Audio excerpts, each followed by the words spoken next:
আউযু বিল্লাহি মিনাশ শাইতানির রাজিম। বিসমিল্লাহির রহমানির রহিম। দয়াময় পরম দয়ালু আল্লাহর নামে শুরু করছি। সূরা ওয়াকিয়া।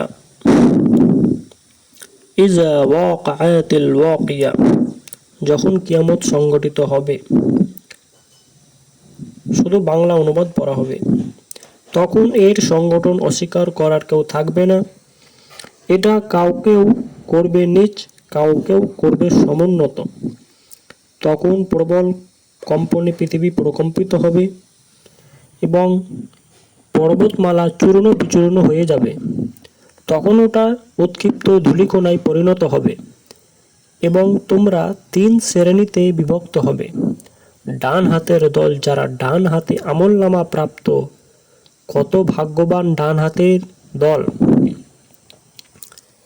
এবং বাম হাতের দল, যারা বাম হাতে আমলনামা প্রাপ্ত, কত হতভাগ্য বাম হাতের দল।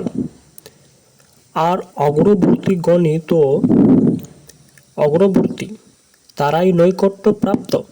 তারা থাকবে নিয়ামতপূর্ণ জান্নাত সমূহে। বহু সংখ্যক হবে পূর্ববর্তীদের মধ্য হতে এবং অল্প সংখ্যক হবে পরবর্তীদের মধ্য হতে স্বর্ণ খচিত আসন সমূহে। তারা তার উপর হেলান দিয়ে পরস্পর মুখোমুখি হয়ে বসবেন। তাদের সেবায় ঘোরাফেরা করবে চির কিশোররা। পানপত্র, কুজা ও প্রশ্রবণ নিঃসৃত সুরা পূর্ণ পেয়ালা নিয়ে এরা হাজির হবে। সেই সুরা পানে তাদের শির পীড়া হবে না, তারা জ্ঞান হারাও হবে না, এবং তাদের পছন্দ মতো ফলমূল আর তাদের পছন্দ মতো পাখির গোস্ত নিয়ে, আর তাদের জন্যে থাকবে সুন্দর চক্ষুধারী হুর, সুরক্ষিত মুক্তা সদৃশ। তাদের আমলের পুরস্কার স্বরূপ তারা শুনবে না কোনো ওয়াসার অথবা পাপ বাক্য, সালাম আর সালাম বাণী ব্যতীত। আর ডান হাতের দল, কত ভাগ্যবান ডান হাতের দল, তারা থাকবে এক উদ্যানে।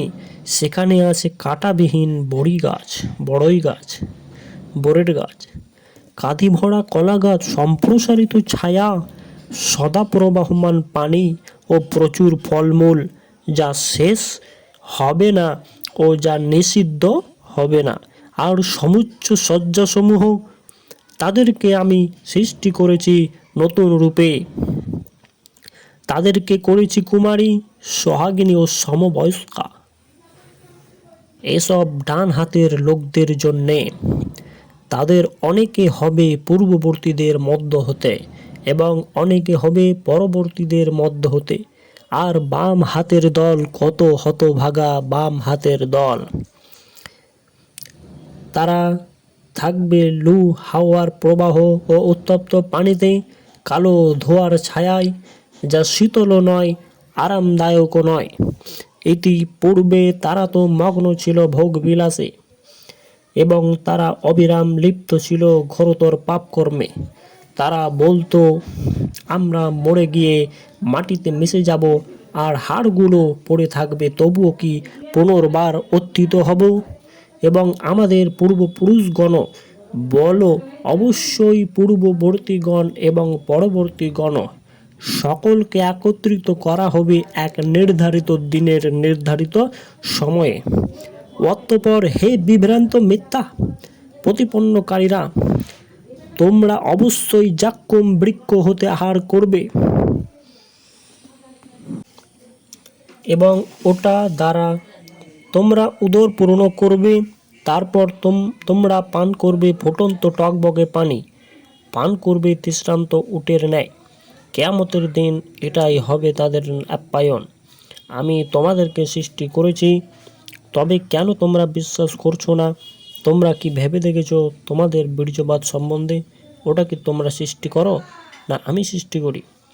আমি তোমাদের জন্যে মৃত্যু নির্ধারিত করেছি এবং আমি অক্ষম নই এ ব্যাপারে যে আমি তোমাদের মতো অন্যকে পরিবর্তন করে নিয়ে আসব এবং তৈরি করব তোমাদেরকে এমন আকৃতিতে যা তোমরা জানো না। তোমরা তো অবগত হয়েছ প্রথম সৃষ্টি সম্বন্ধে, তবে তোমরা কেন উপদেশ গ্রহণ করো না? তোমরা যে বীজ বপন করো সে বিষয়ে চিন্তা করেছ কি?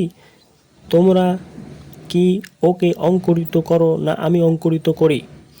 আমি ইচ্ছা করলে একে খড়কুটায় পরিণত করতে পারি।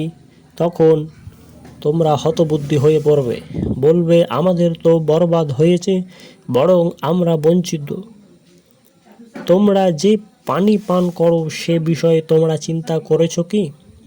তোমরাই কি ওটা মেঘ হতে বর্ষাও না আমি বর্ষাই? আমি ইচ্ছা করলে ওটাকে লবণাক্ত বানাতে পারি, তবুও তোমরা কৃতজ্ঞতা প্রকাশ করবে না কেন? তোমরা যে আগুন জ্বালাও তা লক্ষ্য করে দেখেছ কি? তোমরাই কি ওর বৃক্ষ সৃষ্টি করো না আমি সৃষ্টি করি? আমি একে করেছি একটি নিদর্শন স্বরূপ এবং মুসাফিরদের জন্য উপকারী।